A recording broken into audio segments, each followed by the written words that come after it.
Welcome back everyone, my name is Pedram and this is where we do advanced time series analysis, deep forecasting. Alright, this is our last module for the course, Module 8, Prophet and NeuralProphet. Welcome to Module 8. In this module, we're diving into two powerful time series forecasting tools, namely Prophet and NeuralProphet. At a high level, both of these models are designed to capture trend, seasonality, and holiday effects. So this is new compared to what we have seen in our econometric section of the course. So these are the things that commonly show up in business, economics, and operational time series. Both of these models are designed to be easy to use, interpretable, and flexible. So in part one, we're going to start with the Prophet model. We'll take a deep dive into the original Prophet model, which was developed back in 2017 by Facebook researchers. We're going to review the paper Forecasting at Scale, and we'll walk you through the intuition, the mathematics, and the Python implementation. I'll also break down the key components of the model, especially how Prophet handles trend, multiple seasonality. So this is new. It's going to take care of multiple seasonality at the same time, and holiday effects, and how these things differ from more classical models like ETS or ARIMA that explicitly model those things. In part two, we will be focusing on NeuralProphet. So we will build on the Prophet by introducing neural networks. So a lightweight extension to Prophet that brings in autoregression, this part, so this is going to be new, and neural network. We will reference the paper NeuralProphet, Explainable Forecasting at Scale, which was written back in 2021. And we will see how this NeuralProphet adds flexibility while keeping Prophet's core ideas. So now the question is, why should we go beyond Prophet? And we can say in many real-world time series, as you can see, look at that. The Prophet is not including autoregression. It's not explicitly modeling past values. And in many real-world time series, these recent values carry important information, important signals. So this can be short-term momentum, reversal, or unexpected shocks that Prophet model doesn't fully account for. So that's where NeuralProphet comes and fill the gap by combining Prophet's interpretability with the ability to learn from recent history. So without further ado, let's go to part one and talk about Prophet models in very detail. So part one, Facebook Prophet model. So at the end of the day, this is what you're going to see as the output of the Facebook Prophet model. The black dots are the actual data, the blue ones are the predictions, and these lighter blue ones are confidence intervals, right? So there's nothing new in terms of what goes into the Prophet model. We talk about trend, seasonality, and holiday effects. And I'll walk you through all the details you need to know from the original paper. But what makes Facebook Prophet interesting, it's the innovation part is that it helps the analyst, the modeler, to be part of that modeling as well. It's not fully automated, but at the same time, it requires you to knowing a ton about time series forecasts. So when they put it together, actually, if you read the paper, they talk about it and what was the motivation, what were they doing? Because remember, guys, this paper is coming from people working at Facebook. So literally, they have dealt with thousands of time series data, and this is well, actually, in the paper, I'm going to show it to you. And they were noticing that, okay, the classical either econometric machine learning, deep learning models are not putting into, they're not taking into account the fact that, for example, we can have custom holidays, we can have dramatic shift in trends, things like that. If you have a huge domain expertise, and then you know that, for example, I don't know, you're gonna do a product launch next month. So if you know that, you have to incorporate it in the model. ETS, ARIMA, machine learning, deep learning, they didn't do something like that. So it was kind of detached, right? It would say, okay, you're an expert in econometric, you're an expert in statistical modeling or machine learning, then you can do this time series analysis. It didn't incorporate your judgment, right? Do you know what I mean? So we talked at the very beginning of the semester, we talked about the statistical forecasting versus judgment forecasting, something like that. So this is the innovation part of Facebook. It's going to bring them together. So it's not purely automated statistical package, On top of that, someone with domain expertise can play a huge role in optimizing the performance of the model. So that's at a nutshell what FaceProfit does, right? Actually, I'm glad that you're presenting this model at the very end, because I'm going to refer back. I'm going to compare this profit with econometric models, with machine learning models, and with deep learning models. And then you can say, okay, maybe this is a super interesting one. And especially for business application. Again, this whole thing was put together based on observing business data. That's it. If you have a well-behaved time series like a passenger, airline passengers, things like that, probably Facebook is not gonna, Profit is not gonna outperform that one. So this model is gonna shine when you need domain expertise, when you need, for example, you're dealing with some business data that requires to incorporate holidays matters, multiple cyclic holiday matters, daily cyclic holiday, weekly cyclic holiday, annual cyclic holiday, and abnormal seasonalities all at once matters, right? So if that's the thing, you're going to do Facebook Profit. Okay. So what is a Facebook Profit? It's a robust open source time series forecasting tools available in Python and R. So, and I haven't tried the R version, honestly, implementation wise, but the Python is fast. I assume R is going to be fast as well. So we're going to talk about how model fitting is doing the job and why it's so fast. Okay. So it was developed by Sean Taylor and Benjamin Clifton from Facebook 2017. Again, 2017 was one of those more important years in data science in general. It's designed to produce forecasts quickly and reliably across a wide range of business applications. Again, the whole point is a business application. I highly encourage you to read the paper. It's called Forecasting at Scale. And here, it's a short paper. It's only 25 pages. And after watching this video or after this class, you're gonna completely understand the paper A to Z, everything, because I basically made slide, literally read the paper, made slide out of the paper, just everything, try to incorporate everything and add some visualization to help you understand it better. All right, so when the paper says forecasting at scale, by scale, the author don't mean computation power or even the data size. So that's not what they mean by scale. Okay. So do not confuse things that, okay, for example, are we running things in parallel? No, this has nothing to do with that. By scale, it means three things. Large number of people they can forecast. So they want to make sure that they have a package that if you're not trained in a statistical model, you can still do that, right? And that's typically, if you read the introduction of the paper, you will be convinced we don't have enough time series experts in the industry. That's the whole reason they did this package. Okay? So they want to make sure that it is accessible. So scale, number one, large number of people. It's accessible to everybody.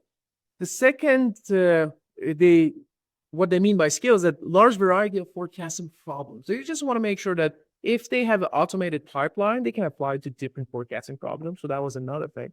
And the third dimension is large number of forecasts. So this is also interesting because you're automating this cross-validation, and they do it directly, obviously. They do walk-forward cross-validation. You can play around with the gaps and everything. You talk about time series cross-validation, right? So they automate all those things. So for example, they have a time series, and you can make thousands of forecasts at the same time using one time series at different cutoffs, and et cetera, et cetera. That helps you to do the model evaluation and comparison while using human feedback to fix performance problems.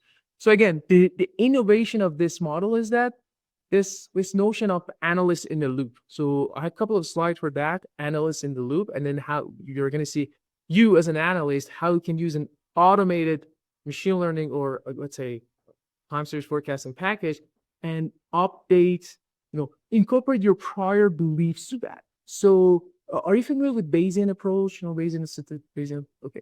So this means that if you have some prior belief for some random variables, you can incorporate it into the model. So this is completely different from everything else we did in this course. Everything else we did in this course was say, okay, here's trend, here's seasonality, go figure it out. And I didn't add any linkage. I think these are important dates. I think this should be the distribution for the change points, things like that, right? But Facebook, and it's going to take into account your prior belief. This is key. This is really, really important. Okay. All right. So ideal for organizations that need to manage numerous and varied forecasting tasks simultaneously, right? So think about it. For example, you want to work at Walmart or Amazon or Facebook, and then you want to make some forecasts for thousands of time series at the same time. Take up Walmart. Walmart have literally thousands of different products, and you want to predict demand or sales for each product. So then Facebook, and then you want to incorporate when the holidays, et cetera, et cetera. So Facebook Profit is really, really scalable model for that as well. So especially for those of you who want to go to industry, do some demand forecasting, I think this is one of the better models out there to start with, right? All right, what are the key features of Profit? Again, it's easy to use with this notion of analyst and lead. So you're going to get constant feedback from the analyst. It facilitates active engagement from the analyst, right? Regard only basic familiarity with time series. That is a full point, right? You don't need to be an expert. But at the same time, you can benefit from your domain expertise, right? So this is, what does it mean? Does it mean that you could not do the same thing with ARIMA? You could add your domain expertise when you're looking at ACF, ACF plots, etc. But it was limited, right? So for example, in ARIMA, especially if you're doing univariate time series forecasting, if you were doing univariate time series forecasting and you were just predicting the product sales, how could you incorporate holidays? Okay? You didn't. And one can say, okay, I can use Sarima, the Sarima S with more features, right? And then I can create a column. This is perfectly doable. We do with Arima, in Arima X. You create a column, call it holidays, and then add it to your Arima model, right? And predicting holidays into the future is not difficult because you know exact. From now, you know the exact days of holidays. So you could do it that way, but the limitation with ARIMA or ETS or things, even if you want to think about it as multi-variable time series forecasting, is that you can incorporate only one type of state, either daily or weekly or monthly or annually or something like that, right? But the beauty of profit model is that you can handle multiple seasonality at the same time. So that's at the core of it. This is that's why if you're, for example, working with daily data, you need at least 2 years of data, by the way. You cannot do 30 days and expect that, okay, I have annual seasonality as well. It's not going to capture that one. So, and in terms of modeling, this is the additive model, right? Additive in a sense that, do you remember ETS? We decompose the time series into spaces and then we add trend seasonality, remain it together, right? It's like that. So we are going to have trend component, seasonality component, and this is new holiday component. This is we haven't seen some of this before. It's going to specifically create this holiday and add it to the model. And the beauty of Profit is that you can add your prior beliefs either to trend or seasonality or to holidays. We didn't have this luxury in any other things that we did, either machine learning or deep learning. Another thing is that, look at that. It goes back to the roots, right? You're saying, okay, let's go back to the modeling 101. I want to engineer some features. So this is not like deep learning. Remember, in deep learning, we said, go figure it out. In machine learning, it was go figure it out. And in the equilibrium, you say, okay, these are the features. It's the same approach. I'm going to start putting together these components together as an analyst, and I will tell you what are the features. Okay. So that's another difference. And automatic trend and seasonality adjustment, it's robust to drastic or dramatic shifts in trend and seasonality. So this is really important because if I have something like this, I don't know, if you have structural changes in time series, it goes up and then comes down and then we have something. So this is a structural change, right? With ARIMA or ETS or machine learning, deep learning models, we're incorporating some lags, and then probably structural shifts like this you're not going to able to model them, right? And the structural shifts are just one-time thing or two-time things, right? But with Profit, they're gonna say, you know what? Let's break down to time series into smaller chunks and model each chunk separately and add it together. So this is the idea of Profit model. Okay, so we're gonna, it's like, we call it curve fitting. You're finding bunch of pairs and then put them together. Do you remember? I think I talk about piecewise linear regression in my machine learning course. Do you remember piecewise linear regression? We broke down a data set into different chunks, and then they fit a separate. You could fit a separate model as well. But here the idea is the same, right? Oh, I have some visualization that's going to help you. And robust data analysis. This is also key. So I think the authors in the paper don't highlight it enough, but it is important. Prophet's non-recursive nature. It's non-recursive. We're gonna do model. You know what I mean by recursive thing? Autoregressive is a recursive model. LSTM, RNet, these are recursive model.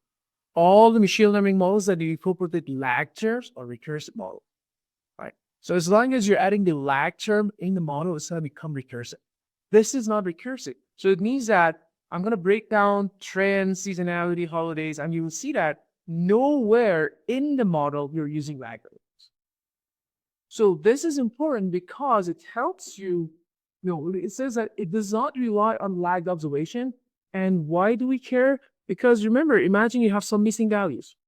If I have some missing values, I can simply just drop them from the data.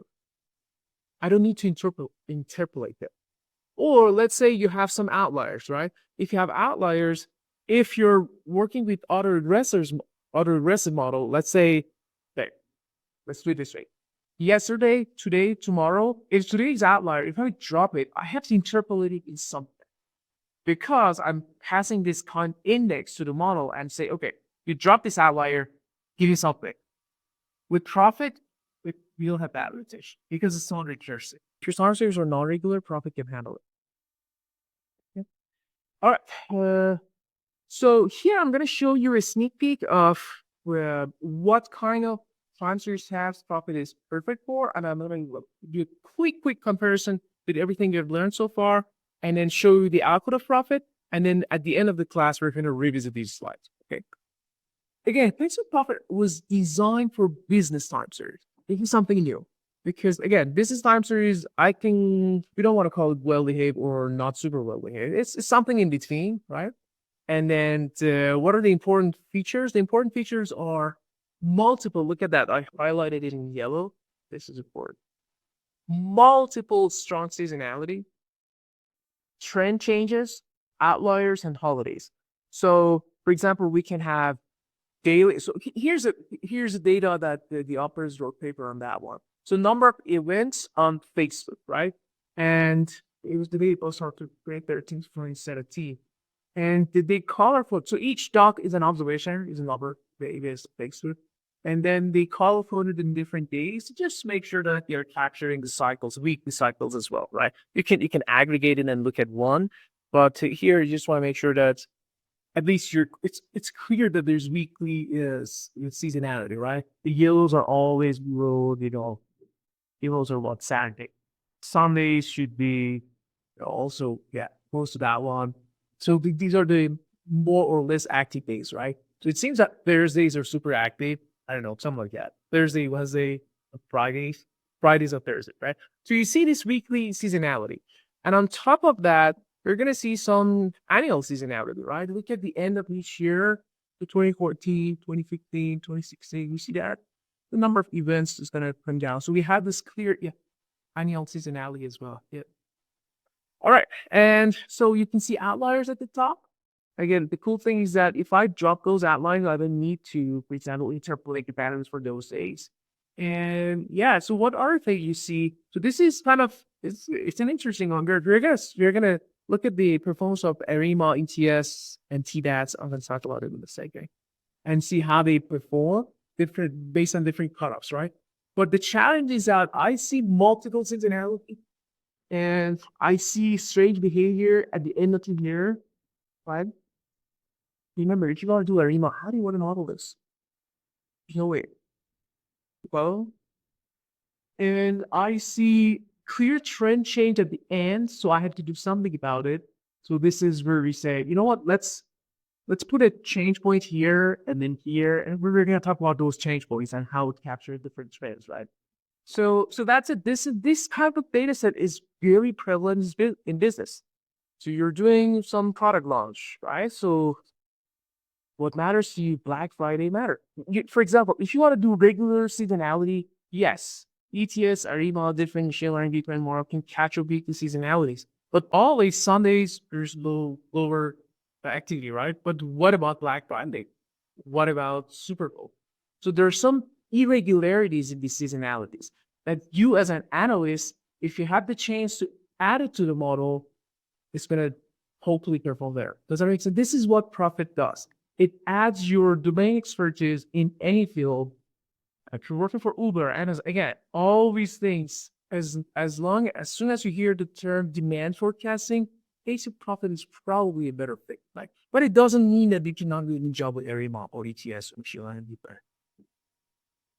All right. So this is the setup, and this is I don't know. I call it benchmarks. I just want to give you a point of comparison between what we know so far and what they do, right? So we create forecasts. These colored ones. These are the forecasts at 3 different cutoffs, right? So for example, I'm using 2013 to 14 data. I'm making prediction for this is half year.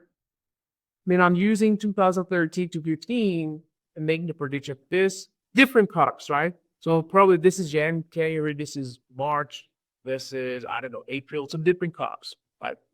And this is how these benchmarks perform. So our ARIMA, look at that, guys. If I use this data, and do you see that here we have this, the dips, the end of the year dips? If by, let's say randomly, by chance, I train a model right up until December, and I wanted to make a forecast for January, February next year, Arima is going to have hard time because remember, this is the AR component, which is adding the thing, right? So something like that. And obviously this is not good, right? If I look at another one, so maybe here is doing an okay job, Arima, but again, these are for different collagen in different days. And then here, Arima is getting this upward trend. Look here, it's getting this upward trend, better. So if I do cross validation and look at the performance, let's look at the MAPE, right? Mean absolute percentage error for different forecasts. Probably the average is going to be large because the model was off for this set of forecasts. Following? Great. Then our next best benchmark is ETS. As you can see, ETS is capturing weekly seasonalities perfectly. So it's capturing the weekly seasonalities, but it cannot handle annual seasonalities because again, it cannot handle multiple seasonalities at the same time. So weekly is there, and again, this is and it's not capturing any trend. Trend is probably close to flat. Seasonality is there. So this is what ETS does. Is it clear? Then our S-naive, seasonal naive, says that if whatever Sunday, whatever the valuing of numbered events was Sunday in December 29, so I'm going to use it and extrapolate. So we have seen this before. So TBATs, these are also not powerful models, stands for trigonometrics, box-stocks transformation, ARMA errors, trend seasonality. It's kind of mouthful thing, but at the core of it, it's breaking down your time series into trend and seasonality, and then it's doing a box-stocks transformation to just control the variance of time series, right? You could have done box-stocks transformation without knowing any model, without calling it anything, right? These guys say, let's make box-stocks transformation mandatory as part of the model. That's the B part, box-stocks transformation. A stands for ARMA errors. So instead of saying that our errors are normally distributed, say the errors are ARMA. It comes from a process, autoregressive moving averages, right? And then T stands for trigonometric.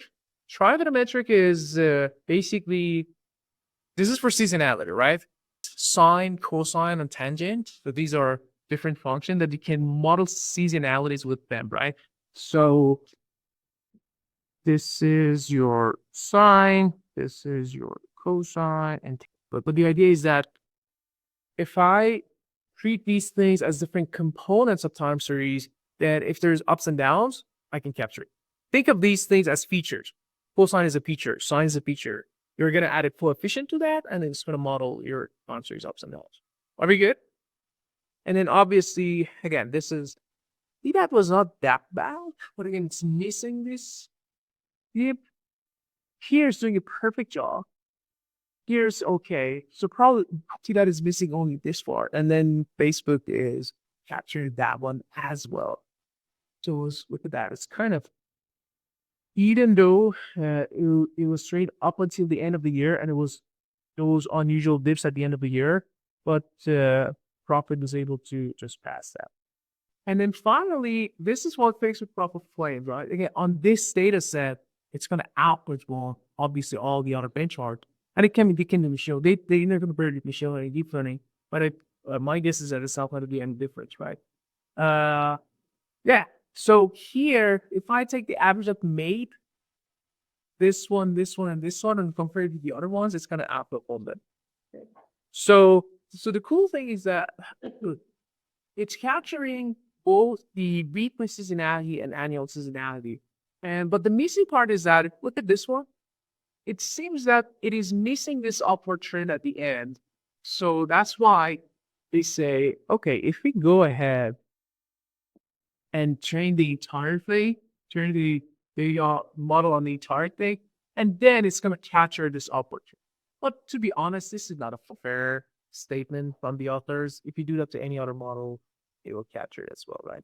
So when you're reading the paper exposed to, you get this feeling that this has this flavor of marketing in it as well, honestly, because you can, it doesn't mean that all the other models are garbage, but you get this kind of feeling from the paper. And to be honest, it's a good one, but it's not necessarily the best model for every time series we have. Again, if I have that simple airline passenger upward sloping with clear seasonality, regular seasonalities, ETS or ARIMA is going to kill it. I don't need to do profit. Just like I didn't need to do ML or deep learning. All right, so let's see. Capture the trend change near the cutoff points. Yep. And then they have hard time to capture the mixed seasonality. We talked about it, and they were not able to handle the end of the year dip. Okay, so, and obviously it gives you, just like ETS, it gives you a breakdown of trend components and seasonalities, but now we have multiple seasonalities, right? Weekly seasonalities and yearly. Look at that. The Sundays are lower. Monday, we have the max number of events creation. Makes sense. And then as we go through the weekends, it's weekly. So this is cool to know, right?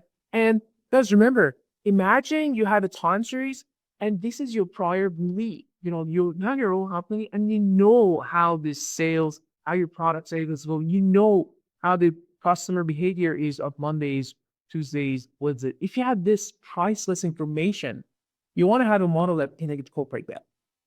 Does that make sense? See that? Okay. I have a prior belief for weekly seasonality. How can I add it to ETS? How can I add it to ARIMA? How can I add it to machine learning? You cannot. But with this one, and we're going to talk about the mathematics of it. It's really, really well thought and beautiful. So let's look at that. And then obviously you have yearly patterns as well, right? So yearly seasonality, January is lower. Well, December is just now. Summers are going to be the most active ones, and then I don't know, August. I don't know, people back to work at 10 or something like that, and then December is the most. Yeah. So this is very interpretable as well. But that's another advantage of Profit. So let's jump into the components of the model. So you probably have guessed that, okay, there are 3 components, but let's break them down, right? So the first one, look at that. I'm going to say yt is equal to gt plus st plus ht plus e, epsilon. That's the error. The error is normal distributed, right? So it's random white noise. And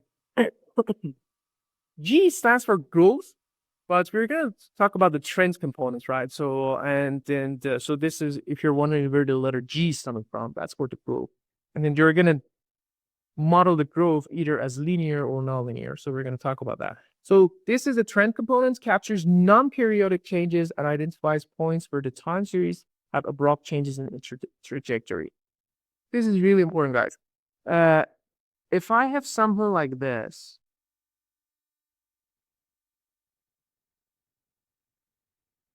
I'm going to create something called change points or cutoffs. For example, I would say maybe, and this is very subjective. Again, you as an expert, you can decide. I would say maybe this is one cutoff, this is another cutoff, this is another cutoff. What do I mean by that? So I mean, okay, let's break the time series into these three change points and say, hey, this is a trend here, trend here, trend here. You following? And this is just the trend component, right? I'm not talking about seasonality. And then put them together, add them together in an additive fashion. That's simple, right? This is the set. If I assume that there's a linear trend, I can break it. I call it piecewise linear model, right? So piecewise, we broke it into three components. Linear, we are connecting them linearly. Okay? That was the first component. Second component is seasonality. It models periodic changes. So that one, the trend is non-periodic, just like cycles. We have no idea. But this is periodic changes, right? We're going to use Fourier series to provide a flexible representation of periodic effects. So are you familiar with Fourier series or no? Just sine and cosine. So yeah, I think we can look at the Wikipedia page.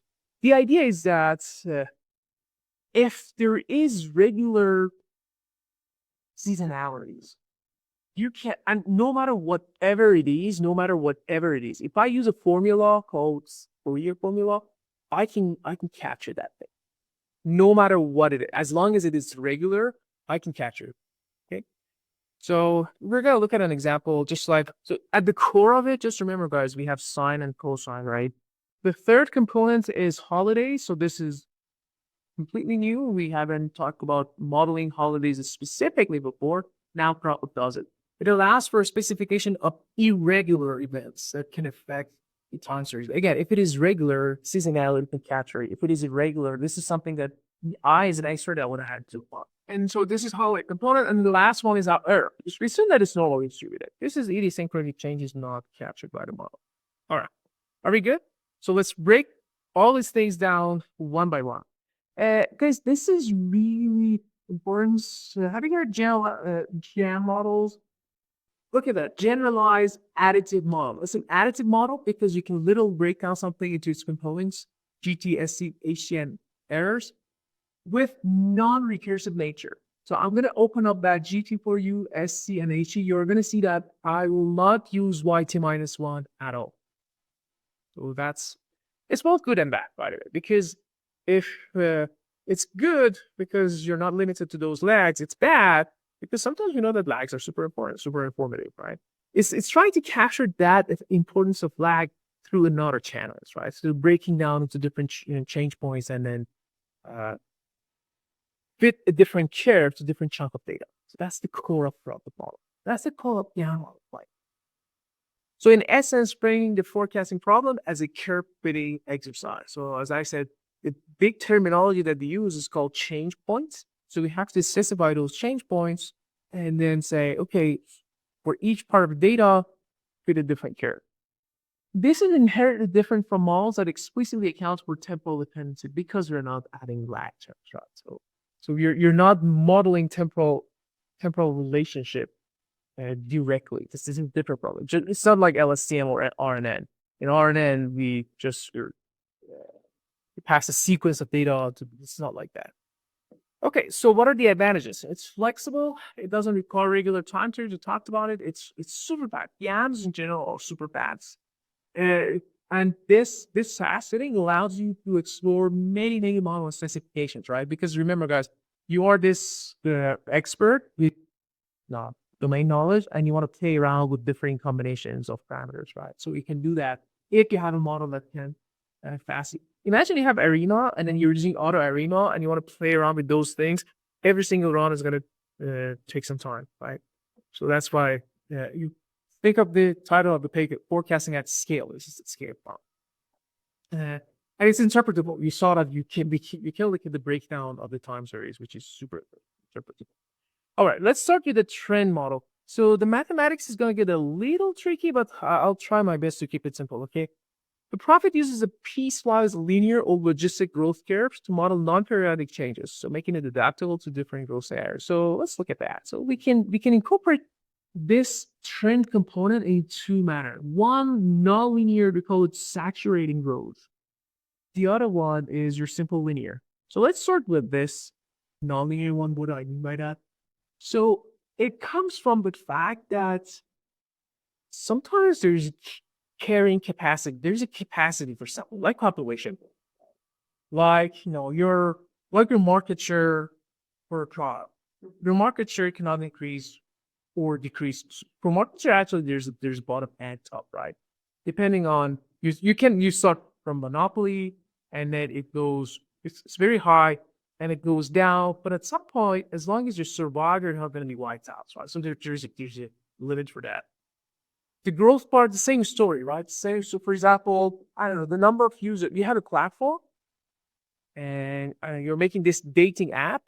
There's a capacity for that, right? At the end of the day, we have limited number of people living on Earth, so that's your capacity. So this way, this one is going to incorporate that knowledge. So we're going to see how we do that. The linear trend with change points, so they're going to say these are the change points, and then we did linear curve to each section. This should be pretty straightforward. This is linear. It's going to catch a null linearity because you're adding multiple of these linears. Okay. Please remember to, I don't know, I can use simple polynomial regression model, and then if I add one feature is t, one feature is t squared, it's going to capture something like this. It will capture that. Okay. But here we're saying that, okay, keep that model simple linear, but break it down to capture this all here. All right. So let's look into the math part of it. Starting with the nonlinear saturating growth. Saturation accounts for carrying capacity in time series data. The most basic form is just using a logistic growth model. So guys, we have seen this before. When I talked about the sigmoid, right? So remember, what was our sigmoid? 1 divided by 1 plus e to the power of minus something, minus c, right? And this was your sigmoid thing. But now we have time series, so your time cannot be negative, so your time can be 0. If you plot 0 here, what do you get? C divided by 1 plus e to the power of 0? So, yeah, so it's 1, so c divided by 1 plus 1, so c divided by 2, right? So it's going to be something like this. The carrying capacity, whatever it is, that c is your capacity, right? The max of population, whatever. This is rate, right? And then the rest is something like this. So this is basically what we're doing. So that's why we call it the logistic growth model. So this is a logistic growth model. All right. And C is the carrying capacity, K is the growth rate, and M is the offset parameter. Offset parameter in a sense that if you want to put a bunch of these functions, internal functions, you have to adjust the starting time, right? So what are we missing here? What do you think?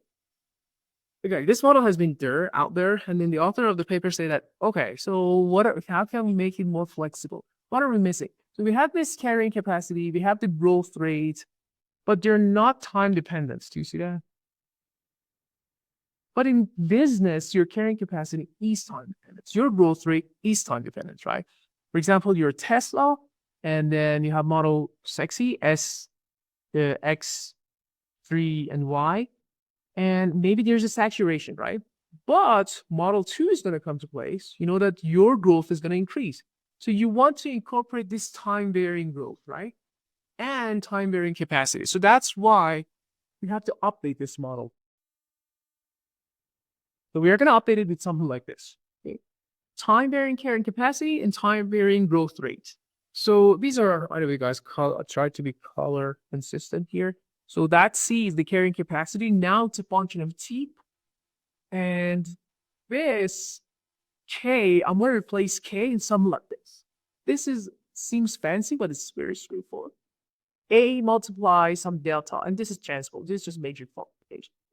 So in the next slide, I'm going to tell you what is that. But at the high level, you're making sure that the carrying capacity and growth rate can be time varying. Why? Because in reality, they are time varying. All right, so this feature is useful when forecasting business metrics that have natural saturation points, such as market size, total population, and again, any app that we're developing with AI has this total population capacity, right? So there's a limited number of clients out there, so you have to incorporate it like this. All right, So let me actually try to open up this, especially the growth part. This seed, this is time varying, and we're gonna say analyst. So probably analyst, or automated. If you don't specify anything to the Facebook profit, it's gonna start from some default values. But if you think that, okay, you have some external knowledge about the carrying capacity of this market that you're dealing with, you can add it manually to the model, right? This thing though, this is interesting. So the delta, this is just different way. So guys, remember, imagine I have 3 cutoffs, right? So, or 2 cutoffs. So I can say, let me use red. I'm gonna say maybe from here. Maybe the growth rate is different, right? So this is, I have 1 cutoff here, I call it delta 1, whatever. Okay. So it can be different number of cutoffs. Let's say you have L cutoffs. And I'm gonna assume a rate for each of them. So for example, delta 1, in this example, hypothetically, I'm just making up numbers, okay? 0.7, delta 2 is 0.1, something like that. Okay. This is just growth rate. Don't confuse it with a slope of the linear regression. Then that's just a growth rate. So maybe 0.7 is overkill. But again, just for the sake of argument.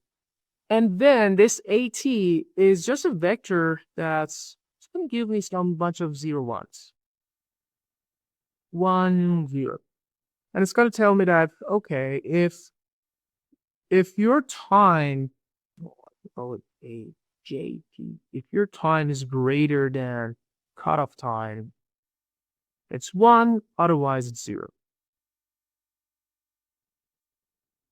Nothing fancy here. I'm going to say, for example, here, only I have a bunch of 1s. I multiply those 1s to delta 1. So I would say, here's delta 2.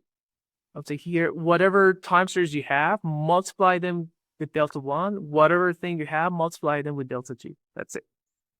But this is how they're breaking down that 80 multiply delta, right? So delta, depending on how many cutoff points or change points you have, you can have different number of growth rates, but you need to make sure that that growth rate is specifically designed for that portion of time series. So that's why we're adding the C1 to that. Is this clear at the high level? All right, so that was the growth version. Now let's look at the linear version. The linear version, as you can see, it's pretty much the same. Well, yeah, this part is the same, but look at that. Do you remember we have y is equal to ax plus b? That's it. This is a simple linear trend. What is your slope? Your slope is growth. Now this is your, let's say, growth rate, default growth rate. This is different growth rate for different chunks of data, right? So this means that if you, for example, say, I don't want to specify a growth rate for different chunks of data, it's going to assume one growth rate for the entire time series, right? And this is the part that I was talking about. So you can assume a distribution. In practice, it's Laplace distribution, but again, with some parameters. Laplace distribution is something like this. It's like normal, but it's like this. In practice, they saw that Laplace is better than normal here. But the point is that this tau is one of your tuning parameters that you can play with, right? This is the prior knowledge that I was talking about, right? So imagine if you think that you want to have more cutoffs, you can play around with that tau versus less taus. Okay. So that's one thing. Remember that one. I'm going to write it down because there's 3 of those knobs we need to play around with. Your delta is, well, distribution is Laplace when 0 on top. So we're going to see 3. So this is prior.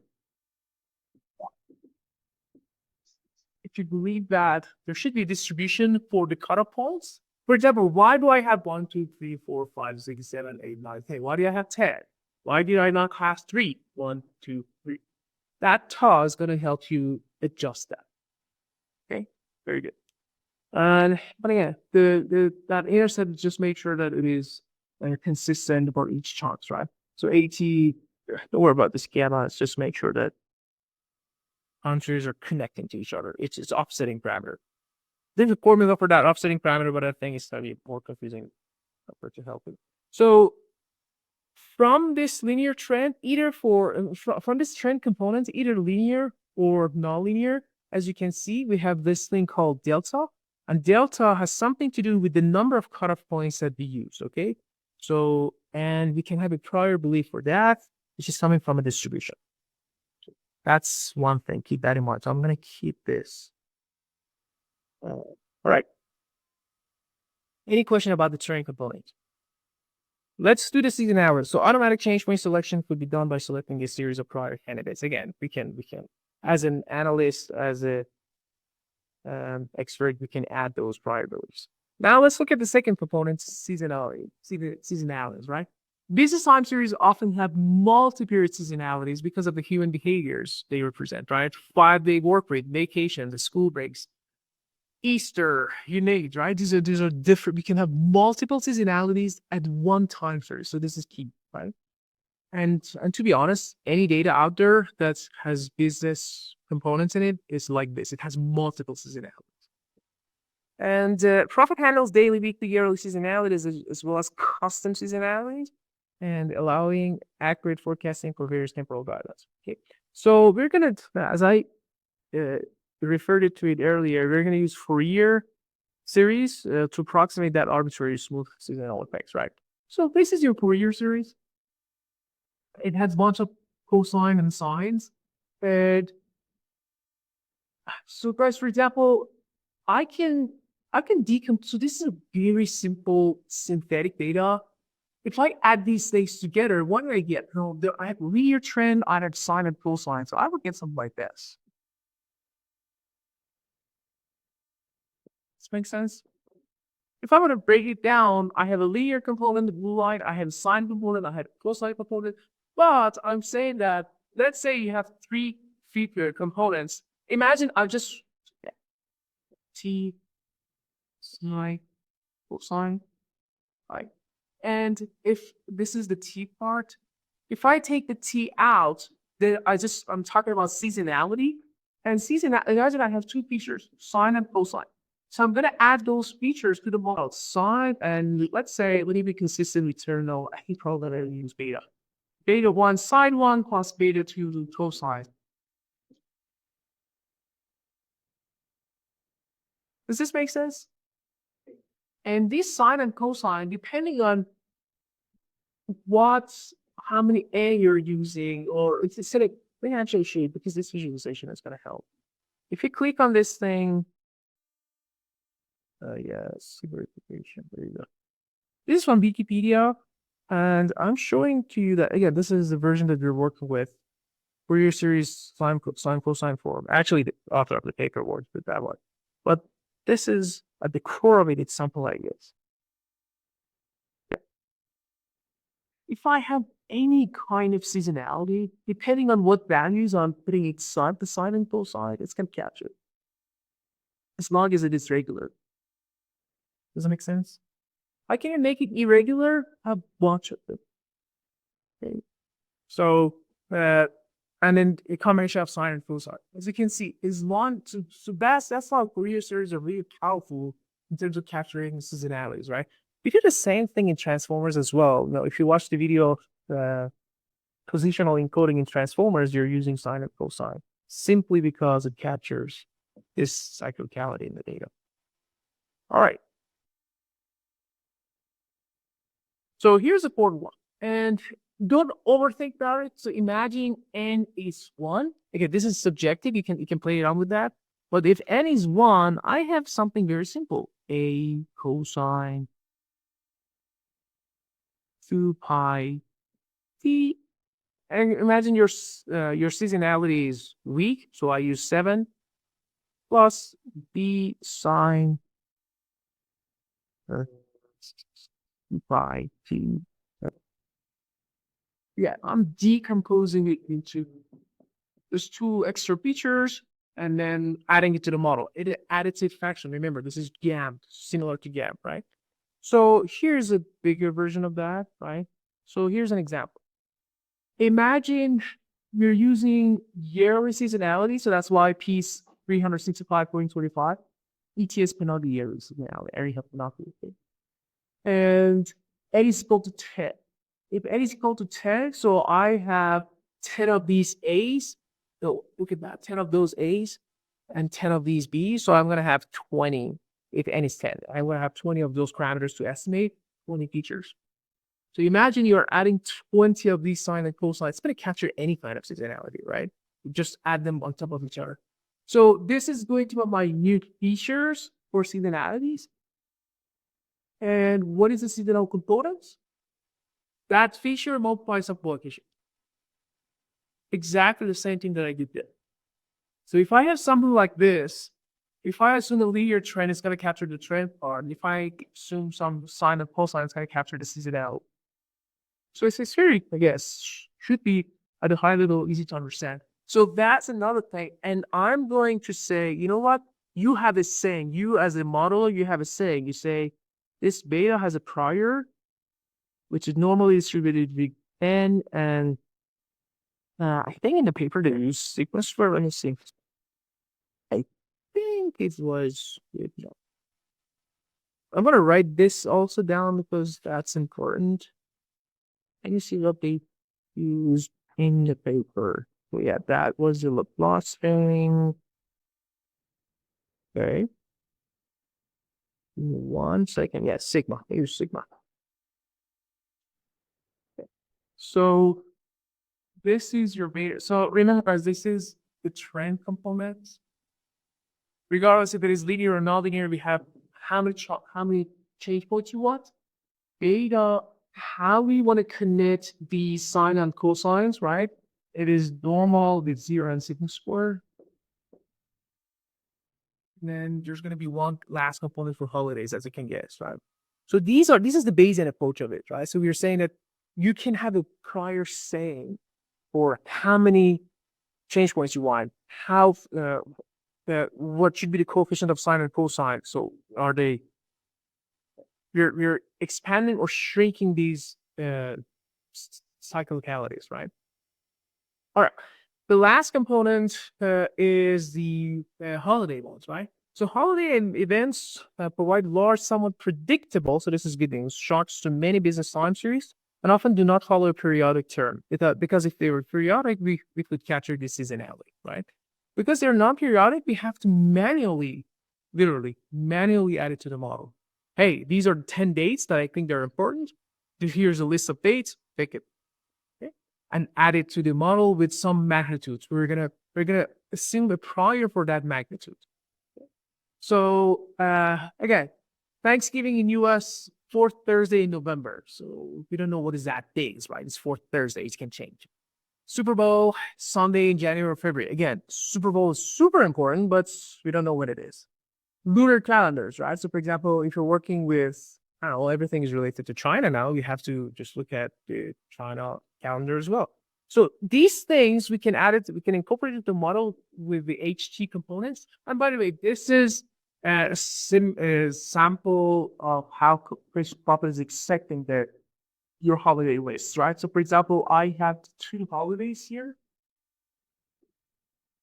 We're going to use the letter I for holiday. So I have holiday 1, holiday 2. You're going to use the letter D. This is the date of that holiday during your time series. So of course, for holiday 1, for Thanksgiving, I have, in this data set, we have 4 observations.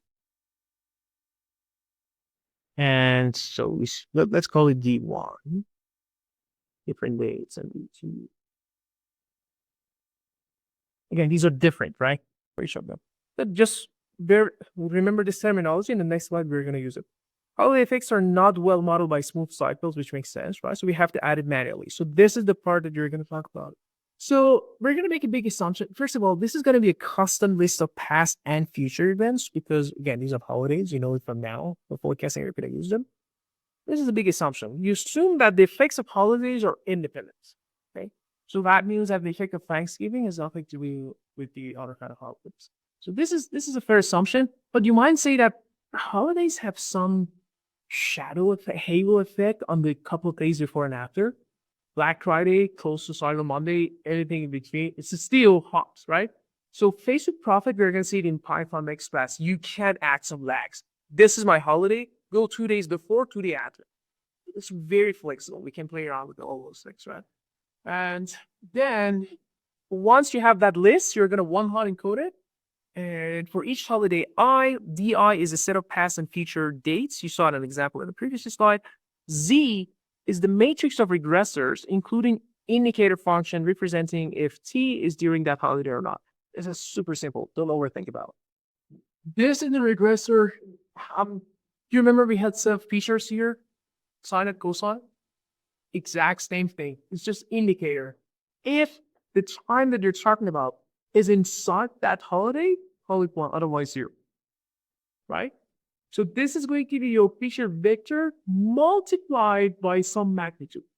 Okay, this is Thanksgiving. What number should I assign to that? This is Easter. What number should I assign to that? Does it make sense? And kappa, so this is another Greek letter. Again, this is your holiday component. Z, bunch of 0 1s multiplied is kappa. The effect of that, the magnitude of that holiday. We're going to assume another prior for this. So kappa is going to be, it's not k, it's kappa. It's going to be normally distributed with 0 and I think they use gamma squared. So this is your third component. Remember, this is the magnitude of your holiday effect. Normal with 0 and gamma squared. Are you following at high level? And this is another prior. We can play around with that. What is in so you can say if the magnitude of, you want to increase the magnitude of Black Friday, you can play around with that. And yeah, so you have 3 knobs. So far, you have 3 knobs here. You can play around with. The first one has something to do with the trend component, seasonality components, and or holiday components. Are we good? Okay. Model fitting. So just for sake of computation, you're gonna stack that S and H coefficients into one vector, one matrix, call it X. So this is going to be your, again, this is color coded again. This is your X, this is your A matrix. These are matrices, right? So seasonality, holidays, and change points effects are consolidated into matrix for X and A. So this, H is your cap. No, it was your kappas for H, and then for S, we had our betas. We're going to put them in one thing. We're going to put both of them in one thing. We call it X, just for computation purposes. And then your change points are still in the matrix called A. All right. So Stan is a Bayesian machine learning package, which is super fast, but it helps you to incorporate some prior belief into your optimization. Okay, so that's the authors use Stan. The entire forecasting model is implemented in Stan, a Bayesian library for statistical modeling with high performance statistical computation. Prior selection. So this is really interesting and important. So priors for the model, right? So you have to have a say about these things. You can start from anywhere. You have some priors, and then you do. Well, let me walk you through the likelihood function. The likelihood function, it can be either linear or multiplicated. So we're going to use logistic likelihood or linear likelihood. And the concept of likelihood is exactly the same as you know before, right? What is the probability that this data that I'm seeing is coming from the model? So historically, do you remember how did we do it in ETS and ARIMA? We said use maximum likelihood estimation. Here, I also had a likelihood, but this likelihood has some notion of prior deletion. So it's something like maximum likelihood estimation, but it's called MAP, maximum a priori estimation.